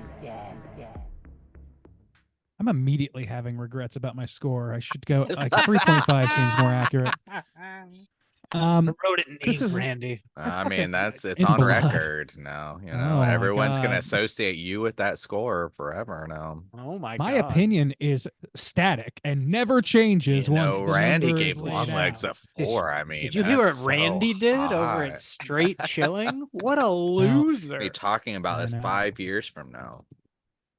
Guys, I'm gonna literally have trying to go to sleep moments where I'm like, oh, okay, time to go. Oh, Oh fuck, I shouldn't have given it a 4. 4? What was I thinking? You should have gone first.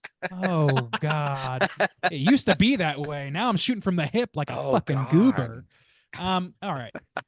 Here's the Rotten Tomatoes segment in which I'm going to Oh, have these gentlemen geez. guess within the best of their abilities what the aggregate positive score is for Longlegs on RottenTomatoes.com. We're going to start as we do always with the critics. There are 185 critical reviews available here.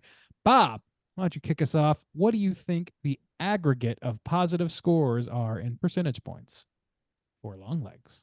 I feel like I don't know. This might be a bit of a critical darling because it is so well executed. It looks beautiful. There's good performances, and Oz Perkins has sort of a lineage in the biz, which might buy him a little bit of a, I don't know, clout or something with some critics that have been around for a while. But also, like, the hype train has been rolling. There could be a lot of people that are just kind of let down. So I think it'll be high-ish. I'll go with just a 80%.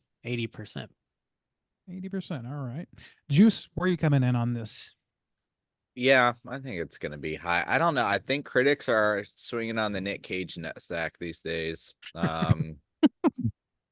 Which A is lot of fine. room on that Yeah, sack. which is fine. I mean, for the most Huge part, balls. which is fine. And then also too, yeah, it's got that kind of like, ooh, A24 vibe. Ooh, Nick Cage is in it. Ooh, it's like, I don't know. I think it's got all the elements to make critics go too high on it. I do think it's going to be too high in that aspect. So I wouldn't since, know how that feels at all.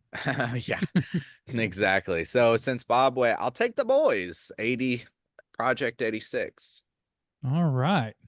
Right on. So I'm going to tell you, boys, right now, one of you is just 1 percentage point away from the correct answer. Damn. And that correct answer is 87%. Soju, you're going to take this one away. It was just a smidge boys. higher than The you gave it credit. boys. They never let me down. Except for when never they do. She was gorgeous. That's right. Congratulations to you on that. 87% from the critics. I'll get to the critics consensus after our audience score. There are 500 plus verified ratings counted here. 500 plus. And we're going to go in reverse order this time. Soju, why don't you see if you can protect your title here? Ooh. Of those 500 plus ratings, what percentage were positive ratings?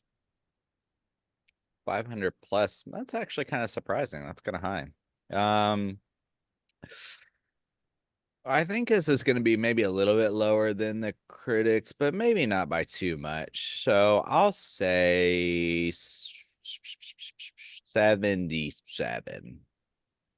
77. All right, Bob, what's your counter offer? What are you going with? I think there's a possibility here that it's quite a bit lower than the critics because of that hype train. I think it probably will affect your normal movie going audience, people, it's the scariest movie you've ever fucking seen in your life, and it's definitely not that. No fault of the movie, but the expectations can Well. be a motherfucker. So I'm gonna take the under here with, I think, a generous 70 flat. 70 flat. How generous of you. I'm a giver. You're a real giver. In fact, one of you. Sorry, what? No. Go ahead. See, sometimes it's the notes you don't play that really count. That's jazz. That's jazz, baby. That's just jazz. All right. It's all about the So implication. one of you, the closer, Skip to the end. the closer of the two scores is 7 percentage points away from the correct answer. A little bit of a bigger gap this time. Whoa, Randy likes And a wide that gap. correct, that's what they all say. Wide spray. So That matches his wide spray. I'm all about the wide. Give me the wide every time. So yeah, 7 percentage points away. The correct answer for this, the percentage of aggregate positive scores is 63%, meaning Oh, that damn. Bob is going to take this one, Mm, but not hyper close. yeah, I'm a good generous call, Bob. man. To your 70. Yeah, your generosity is showing. Speaking of generosity, that's a hell skeeting yeet, Bob. Oh, shit. No, it's a yeet and skeet. Well, yeah, but I But just yeah, we're all winners today. That's what illegal, counts. right? Yeah, it's a felony. It's a felony. Yes. It is. Wow. felony. All right. Damn. It's a felony to skeet and yeet. Did you know that? All right. Not Critics in this state. consensus. Nothing's illegal in Florida. Nothing. Except for what's in your pants. Anyway, critics consensus reads as follows: saturated and disquieting mood while leveraging a nightmarishly gonzo performance by Nicolas Cage. Longlegs is a satanic horror that effectively instills panic. Little lofty for my tastes. That consensus. Mostly there. Mostly. Yeah. Yeah, I don't know. Nightmarishly- People, I don't this what's the scary element of this though? I mean, the It's not atmosphere super is scary, spooky. yeah. Like the atmosphere is spooky, but there's nothing about this that scares me. I think it's a relatability issue for me. Like I don't the core of this is just like not relatable. I guess like the Not core into conceit. dolls. I don't know. Like I can connect with Florence Pugh in Midsummer and understand that story. I can Yeah. connect with what's her face in Hereditary, blanking. Tony. I can connect with the guy in like the Exorcist 3, fucking what's his dick? Okay. You know what I'm talking about. Killing the references. Nobody's name. With You know that one you know. movie, that lady. I relate to that lady in the Sure. movie. I'm I don't that know. lady. House of the Devil, I think lady. it's called. No, like Condo that's of just what's missing Satan. is like I'm a little bit related to like Meek and Monroe. But she's so disconnected. Do you know what I mean? Like throughout the I'm movie, supposed- it's hard to connect Yeah. with her. I wanted to mention too, you guys were kind of talking about her performance. I thought she was like supposed to be somewhere like on the spectrum or something. I thought she kind of That could had be. like I guess that's possible. Yeah. that's the vibe I was kind of getting from it. I could see that, but ultimately it doesn't like that's fine as a choice. It just doesn't like it doesn't help me as a viewer. You know what yeah. I mean? It doesn't help me connect. All right. That's it for Rotten Tomatoes, except for, of course, our favorite part, the complete shot in the dark that is reading negative reviews and seeing what they have to say. Seeing if they're any good, seeing if they're funny, whatever. Here's a negative review. Love Cage. Monroe has impressed in the past, but I'm not buying the quantum leap in Oz Perkins' filmmaking. Some are calling this. What? In the case of Longlegs, the hype is the picture. That is Eh, That's What? kind of funny. that's and That's it's unfair. incompetent. The hype is the picture. I don't.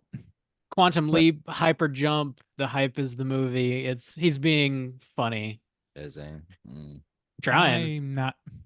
I'm not seeing that. Okay. Um let's read another one. Let's take another shot in the dark. Last one. In the end, it feels like a slightly curdled amalgam of a lot of other better serial killer movies, turning out to be a sequence of diminishing returns which never delivers on the nightmare initially promised. I don't think that's terribly off the mark. Yeah, and actually, Yeah, in the same yeah. way, I was kind of saying like it feels like we've got A24 at home. In the same way, it's kind of like we've got Silence of the Lambs at home. It always kind of feels like this weaker, watered down version of something else that kind of did what it's trying to do better. That's how I kind of feel about it. Needs to work on its core. It's definitely not a 4 movie, is what I'm saying. And anyone who would give it that is really just, I'm calling it a question and really They should should question really- their choices. Oh yeah, they late, should late, unalive late at night. themselves. Yeah. She'd lay in bed and wake up in a cold sweat. Oh God, Yeah. a 4? Shit the bed because Oh, of what it. do What the people think of fuck? me? Open up a can of with ass. All right, that's our Rotten Tomatoes segment. Bob, how's that trivia looking? There's actually, for a brand new release, a shitload of trivia. So Okay. let's All do right. it. It's totally time for trivia. I heard this is everyone's favorite segment, so hit us with it, Bob. Happy to Hit do us. so. I already mentioned Tiny Tim was allegedly an inspiration for Nick Cage's role in this movie. Oh, Turns out Tiny Tim also has a song called My Daddy Longlegs. Mm. In the I was wondering lyrics- about this name, man. The me too. The lyrics kind of like fit the plot of this movie a little bit. I'll read just a little bit of the lyrics for you here. It goes as follows. Nobody cares, little miss no one lived with her prayers, never knowing love's tenderness, she longed to feel love's sweet caress. One day true love came her way, and the whole world heard her say, my daddy Longlegs, you've made my life worthwhile. My daddy Longlegs, you've made me now to smile. Does anyone want to switch seats? What Nice the pull. fuck, Tiny? Tim? Yeah. It's tiny. What the fuck? What the fuck, Tiny? And it sounds the way you would think it sounds. Creepy. It Mm. does. Yeah. So that could have influenced the name of the character, the title of the movie, the performance.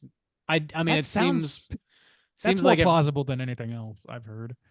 it too much of it makes sense to be coincidence, I think. Yeah, for Mhm. sure. Well, I mean, like the only other thing is that like at the beginning of the movie, he says something like, "Oh, I've brought my long legs. I got to lean down," or I'm some shit wearing like my that. long legs today or something. Yeah, and it's like, What the fuck what does that mean? Yeah. And then it never comes up again, and It that's really the name of the doesn't, fucking yeah. movie. I don't know. So yeah, I accept that as the truth, the Sure. only truth. Nothing There you but go. the truth. Mm-hmm.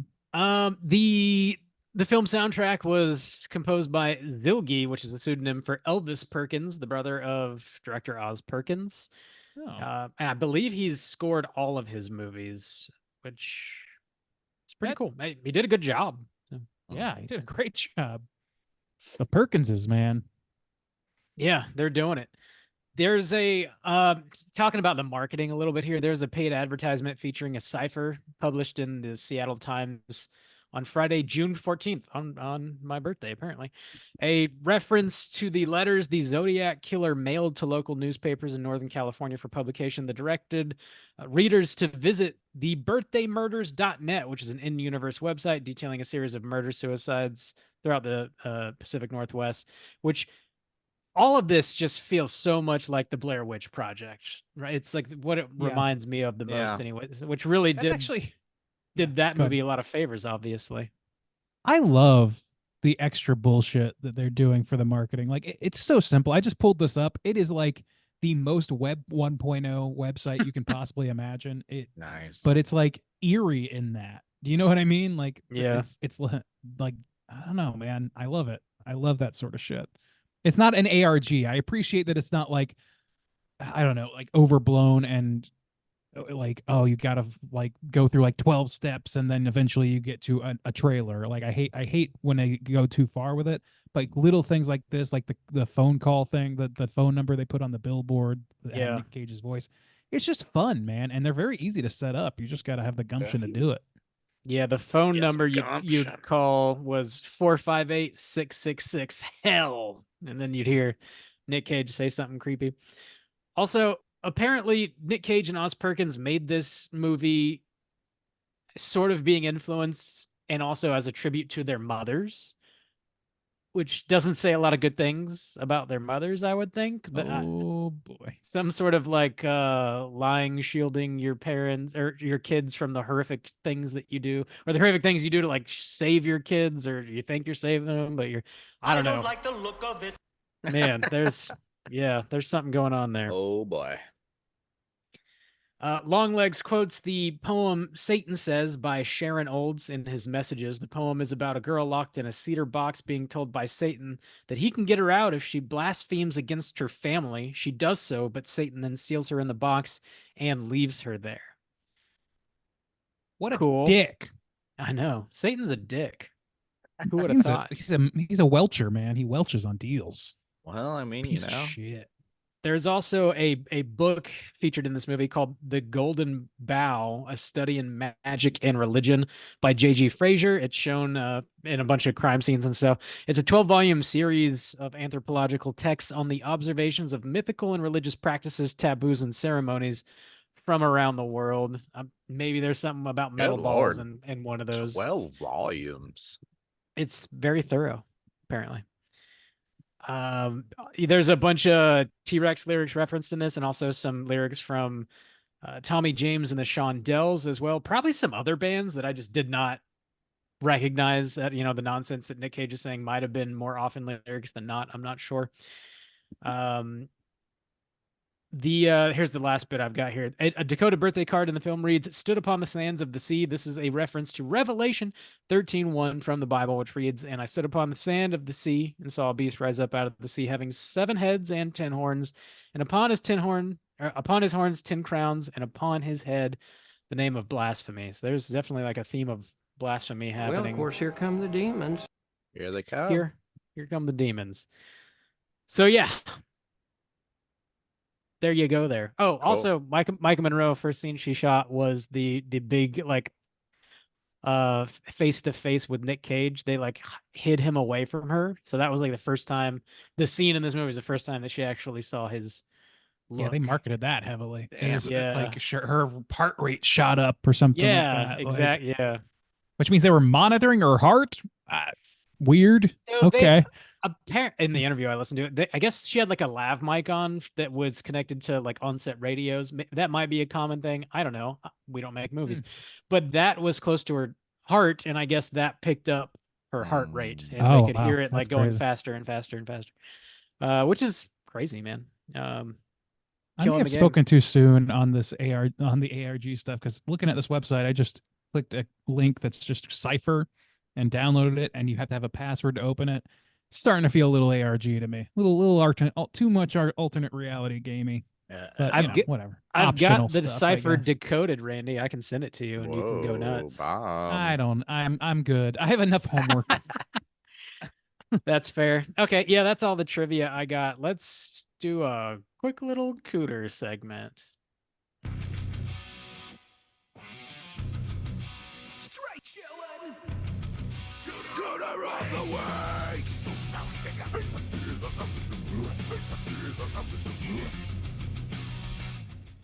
Juice, what is the cooter, and why do we hunt them? Oh, Cooter's character type in a straight chilling exclusive. Cooter has to hit 3 of these 5 points to be considered a cooter. But we want the cooter with the most points. Really amping it up. The 5 points of cooterdom are sexual deviance, manipulation, smug arrogance, overall looking attire, and overall patheticness. Trying to channel my Nick Cage there. My long leg, trying to get my long legs on. Strap on my long legs. Boys. Oh, my long legs. Who's the cooter this week? Oh man, probably Long the little legs. girl, right? Daddy Like, long legs. Our manipulation check. Yeah. Looking at tire. Yeah. She looks Yeah, pretty that's a good yeah. I think we could give him Love is not a patheticness. miserable evidence. Overall patheticness, Oh. yeah, he looks pretty pathetic. Yeah, lack of confidence. I don't think he can get smug arrogance. I don't know, man. He's pretty. Yeah, he doesn't feel like he's in control, but he definitely feels like he knows more. Like he feels kind of smugly, like I know what's happening, you don't. Smug arrogance, like Sort with of this thing. cipher kind of thing and the letters he's leading and stuff. It's kind of like taunting, right? Or Yeah, kind Yeah, of, yeah. I mean, yeah. even the long what bothered me about the cipher, not to sidetrack, but like, is that it fucking he just solves it for her. He just gives her the code, like the code to solve it with. Pretty much, Like yeah. yeah. that's the end of it. And like, Yeah, it doesn't really tell do her what any, you're yeah. doing then. Like, why do all this? Why she Yeah, couldn't have that's solved true. that part herself? With their clairvoyance. Yeah. I wish they would have done something to where she earned that herself. Yeah. Anyway, So yeah, Okay. and then was there some sexual deviance going on? Maybe not. Not that I can recall. I don't think so. Okay. no, I guess not. It seems like there should Seems be, like or they seems should like have there hinted was, that but he was like some pedophile or something, but I guess they really don't. He just wants to diddle Satan. he just wants Fair to play enough. with his child dolls, Diddle life-sized Satan. children dolls. Diddle Satan. He's ripped. He's always ripped. Diddle me Satan doll. Why are people always making Jesus and Satan like super ripped, muscular sex objects? I'm gonna I look mean- for a guy with a round, muscular butt. Satan. My Satan has a tight ass. My Satan's got a dumper, I'll tell you that. Pulling a fucking wagon, my Satan is. Yeah, he could haul a semi with that motherfucker. Damn. All right. Oh, well, hail Satan. well, we got long Hails. legs. Satan. Yeah. So yeah, Longlegs definitely a cooter. At least 3 out of 5, probably 4. 4 out of 5. Is there anybody else though? The mom, I guess. Mom, but maybe she's Satan manipulated. himself. I mean, Yeah, the mom is manipulating, I guess. Mhm. But being manipulated. Also though, being so, like, manipulated, yeah. But to start with, yeah. maybe I don't some know. smug don't- arrogance. I don't know. I don't think she's I don't gonna know. hit. Tough to pin it on her. I think. Yeah. She looks pretty could- normal, I guess. She's largely controlled by Longlegs, who is controlled by Satan, and Satan is everywhere, I guess. So like it's maybe at the core of it, Satan's the real cooter here, by way of Longlegs, in the mom. So Wow. Yeah. Bold of you to call out Satan like that. I, mean, I know he's man. so hot, but gotta call him like I see him, Calm like you see him. All right. Well, there you go. Long legs himself. Got him. Sounds good. Wonder how Tiny many times Tim, Nick put him Cage in has there. played a cooter. Probably a lot. Probably like Dude, he plays 45 everything a bunch of times. like he's Yeah. as many times as he's played a family man or an action. We need to let star him know or- that he has been like bet he'll wear that with a badge He of probably honor. would. He probably would. Yeah. I've played 5 straight chillin' categorized cooters in my career. That don't come easy. Yeah, he's him and old Elijah. They're gonna have them a cooter off, I guess. Oh my lord. I'm here for it. All right. Boys, we went a bit long on this one, so let's skip over what we've been watching this week. I don't think we have a lot to talk about anyways, but we do have a few voicemails, so let's jump into our hotline screams. Hotline scream.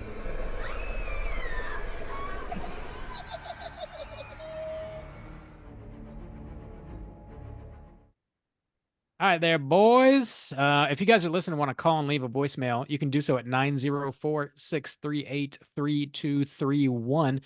We got 3 voicemails. The first 2 are from the librarian. They are super, super, super short, so we're going to play them both. Let's hear what she has to say. Hey guys, hey Straight Chillin' crew. This is the librarian calling. I just wanted to say I'm about to walk in to see Longlegs. If this movie sucks, I will be ending it all. So stay tuned. Yeah. Bye. Wow. I want to point out that there's no way that we're going to be able to monetize this on YouTube. We've talked about suicide a lot this episode. Anyway, here we go. Hey boys, it's the librarian calling again. Great news. Suicide postponed. That shit rocks. I was shaking after the movie, so all in all, a good time. Hail Satan. Bye. I'm sorry. Wait, let me rephrase that. Bye.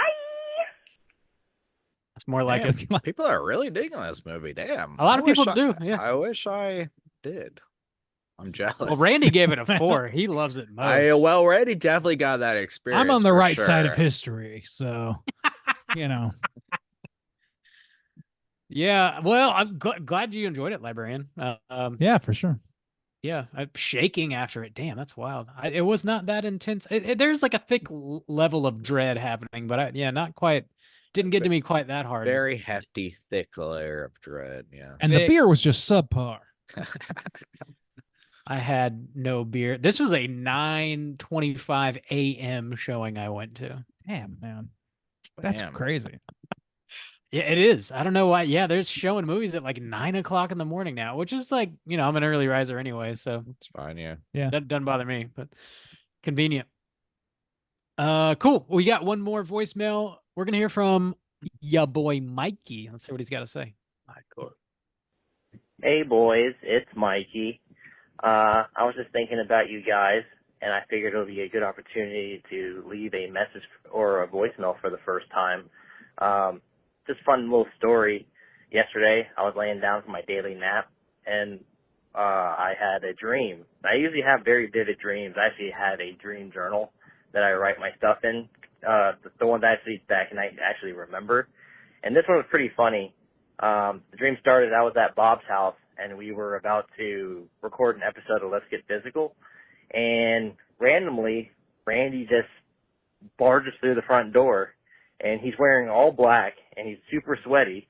And I know he's on this little weight loss, which I'm very proud of you, brother. You're doing a great job with that. And he's a little buff here, and he's wearing all black, and he has a little ponytail. He grew a little ponytail, and he was just sweaty as shit on a BMX bike. And he just tells us to come outside and let's go work out. And when that happened, I just woke up. I thought the shit was pretty nuts. I thought it was funny. But Randy, I think you need to get a BMX bike, and I think you need to grow a ponytail. Well, that's it. Well, I'm on the way home right now. I just got done watching Longlegs. So, I'm going to go take my daily nap now, too, and maybe I'll have a crazy dream about Soju or Bob. Who knows? But, yeah, love you. Bye. I think the craziest thing about that message is Boss has a daily nap time. He does. Daily nap. He's damn. He's a man of leisure. What he didn't say is when he woke up from that dream, he had a massive erection. Oh yeah, well, and a huge wet spot on his shorts. Oh man, really wetter pulled than it on out of Randy. him. Yeah, well, apparently, like he's got the sweaty part down pat. That's for sure. Definitely a sweaty and the motherfucker. ponytail. Remember when Randy had Oh. that ponytail? You remember? And he was a big BMXer. Oh yeah, man. I had the ponytail, ball cap combo, wearing my all black goth workout outfit. Sounds like I Randy. BMX in lycra. You Yeah. know, Sounds It's like great. Randy to me. Nailed it. that's just me all over. I'm always coming and saying, "Hey, brother, let's go BMXing, bruv." Boner It's time. fuel. Mhm. Cool. Yeah, call in next week, Mikey, with a weird dream about one of us again. Just keep it going. Just keep dreaming about us. I know you do. Don't lie. Can we put in requests for dreams? Is that something that can be done? Sure. Randy. There you Yeah, go. thanks for calling, brother. Always good to hear from you. Again, if you guys are listening and want to call and leave a voicemail for next week, hit us up at 904-638-3231. You guys have any prompts you'd like to throw out for next week? Oh Next boy. week. What are we talking about I'm next running week? dry. Well, we're talking about a Patreon pick next week. This was chosen by your boy Miles. The movie is Ah. The Boxer's Omen from I 1983. think it's pronounced the Boxer's Omang. Omang. Is it? Okay. Boxers Allman. Call Oh and let us know my. if you ever had a dream about us. Yeah. Good, bad, weird, Yeah. Tell sexual. me about all your sexual dreams about me. About me. And how disappointing they were. Yeah. Specifically. Tell me how disappointed you were when you woke up and realized, man, I'll never I'm not really with have that. Soju. Oh no. I Oh, woke up with an God. anti-boner. Tell- Thanks, straight Tell chilling. me Oh, tell me how many God. times you watch our behind the scenes and or documentary before you go to sleep, just so you can get some sex Dude. dreams. Dude, that'd be nuts. I'm But yeah, down. call in. I would be concerning. Call in and let I'd us be know. flattered. Let us know. Yeah, you can all flatter the your way all the weird- way to being a pair of skin luggage or something. That's some creepy I'm the shit. one they're keeping alive. Y'all are the Soju. luggage. Oh yeah. I was Sure, way sure, off. I'm Yeah, not the call in. luggage. You're the luggage. No, you're the luggage. You're the luggage. No. No, You're the luggage. no. I'm the sex toy. You're the luggage. I'm the sex slave. I'm in the cage. You're the luggage. I'm in the cage. I'm the gimp in this situation. When you're right, you're right. They call me Ball Gag Bob, okay? Whoa, That's Bob. a bump. That's a bump. Call, yeah. call in 904-638-3231. Next week, like I said, the Boxer's Omen. We're talking about that. As far as I know, you can buy this on Blu-ray, but if you want to stream it, the only place you can watch it is for free on YouTube. If you just search The Boxer's Omen, 2 will pop up. I watched it earlier today. The higher resolution, the 1080p, doesn't have English subtitles, but there's another lower res one on there that does have English subs. So you can watch it for free on YouTube in its entirety. I don't even think you can rent it. I think it's on Arrow put a disc out, and I believe it's on Arrow's streaming service. But if you don't have that, I think YouTube's the only way. So be warned. Oh man. Very You don't popular have the streaming Arrow streaming service. Yeah, which I don't. Can't say I do. Check out The Boxer's Omen. Get ready for next week's show. Until then, find us on all the social media platforms. Just search Straight Chilling Podcast. We'll pop right up. Hang out with us this Friday for the Joe Bob Watch Party, 9 Eastern. I'll post links on all the socials for you to join in on the fun. If you want to join in our daily Slack channel conversations, hit us up on our socials and say so. I'll send you a link so you can join. And that does it this week. Until next time, as always, keep chilling. Hail Satan!